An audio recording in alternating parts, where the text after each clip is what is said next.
Во последниот период една од слабостите кои што беа идентификувани во сите посложени кризни состојби беше токму командувањето со инцидентите.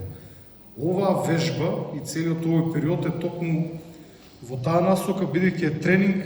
на соработка помеѓу институциите, на подобра координација, но и на командување на самото место на инцидент, бидејќи се работи за учество при решавање на инцидентите на единици или лица од различни институции, различни министерства, и потребно е да има една карика во целиот тој систем која што ќе има командна улога заради подобра координација. Токму затоа овој настан, ова обука од исклучително значење, се надевам дека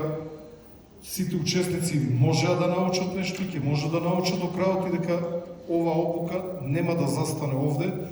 бидејќи покрај ова сценарио кој што ќе го работиме денес, за жал најверојатно ни предстои повторно сезона на пожари, во која што повторно различни институции, различни министерства ќе треба да се справат со тие големи пожари, како што се единици од армијата, единици од полицијата, Центарот за управување со кризи, Дирекцијата за заштита и спасување, единици од национални шуми и така натака. Тоа е еден конгломерат од сили, од единици и луѓе,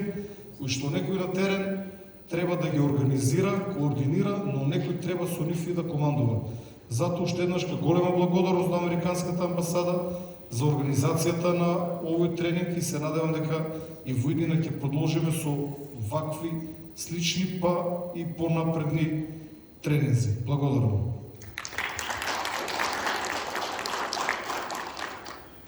Thank you, sir.